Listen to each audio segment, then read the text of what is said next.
ఉమ్మడి మెదక్ జిల్లాలో ఈరోజు ప్రధాన వార్తలు ఈ విధంగా ఉన్నాయి. ముఖ్యంగా సిద్దిపేట నియోజకవర్గంలో రైతులకు చేసిన మోసానికి నిరసనగా రేవంత్ రెడ్డి ప్రభుత్వంపై రైతుల ఆగ్రహం కొనసాగుతుంది. బీఆర్ఎస్ పార్టీ ఆందోళనలు కూడా కొనసాగుతున్నవి. అందులో భాగంగా ఈరోజు నారాయణరావుపేట మండలం జక్కాపూర్లో సిద్దిపేట సిరిసిల్ల రహదారిపై బీఆర్ఎస్ పార్టీ నాయకులు రైతులు పెద్ద ఎత్తున బైఠాయించి ఆందోళన నిర్వహించారు.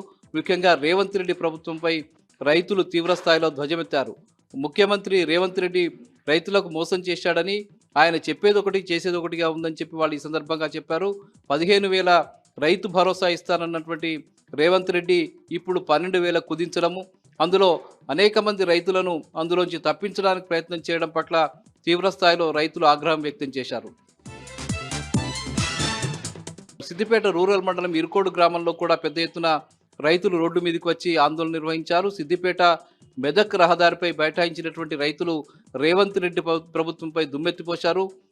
బీఆర్ఎస్ పార్టీ నాయకులు కూడా ఈ సందర్భంగా రేవంత్ రెడ్డి ప్రభుత్వంపై తీవ్ర స్థాయిలో ధ్వజమెత్తారు.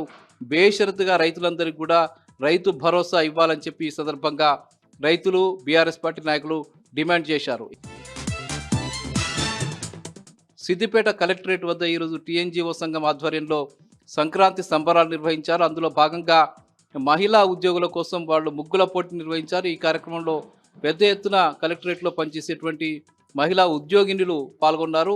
ముగ్గుల పోటీల్లో వాళ్ళు అద్భుతంగా తమ రంగవల్లులు వేసి పోటీలోకి వాళ్ళు వచ్చి పాల్గొనడం జరిగింది. ఈ సందర్భంగా టీఎన్జీఓ సంఘం నాయకులు వాళ్లకు ఉత్తమ ముగ్గులకు బహుమతుల్ని అందజేయడం జరిగింది. సంగారెడ్డి జిల్లా జోగిపేటలో పెద్ద ఎత్తున బీఆర్ఎస్ పార్టీ ఆధ్వర్యంలో మౌన ప్రదర్శన జరిగింది. మాజీ ఎమ్మెల్యే క్రాంతి కిరణ్ ఆధ్వర్యంలో జరిగినటువంటి ఈ కార్యక్రమంలో అటు రేవంత్ రెడ్డి ప్రభుత్వం రైతులను వంచిందని, రామన్నపై అక్రమ కేసు నమోదు చేసిందని చెప్పి ఆరోపిస్తూ వాళ్ళు ఈ మౌన ప్రదర్శన నిర్వహించారు. మొహాలకు నల్ల బట్టలు కట్టుకుని వాళ్ళు పెద్ద ఎత్తున ప్రదర్శన నిర్వహించి జోగిపేటలో అంబేద్కర్ విగ్రహానికి వినతి పత్రం సమర్పించారు. ఈ సందర్భంగా మాజీ ఎమ్మెల్యే క్రాంతి కిరణ్ మాట్లాడుతూ రేవంత్ రెడ్డి ప్రభుత్వం పూర్తిగా ప్రజలను వంచిస్తుంది, రైతులను వంచిస్తున్నదని ఆయన ఆరోపించారు. ఒకవైపు రైతులకు ఇచ్చినటువంటి హామీలను నెరవేర్చకపోగా మరోవైపు ప్రశ్నిస్తున్న గొంతుగా ఉన్నటువంటి కేటీఆర్ను అక్రమ కేసు నమోదు చేసి జైలుకు పంపడానికి ప్రయత్నిస్తున్నదని, ఎన్ని కేసులు నమోదు చేసినా టీఆర్ఎస్ పార్టీ నాయకులు భయపడేది లేదని, ఖచ్చితంగా రేవంత్ రెడ్డి ప్రభుత్వాన్ని ప్రశ్నిస్తూనే ఉంటామని, నిలదీస్తూనే ఉంటామని, రైతులకు న్యాయం జారే వరకు పోరాటం చేస్తామని ఆయన ఈ సందర్భంగా చెప్పడం జరిగింది. ఇవి ఈరోజు ఉమ్మడి మెదక్ జిల్లాలో ఉన్నటువంటి ప్రధాన వార్తలు.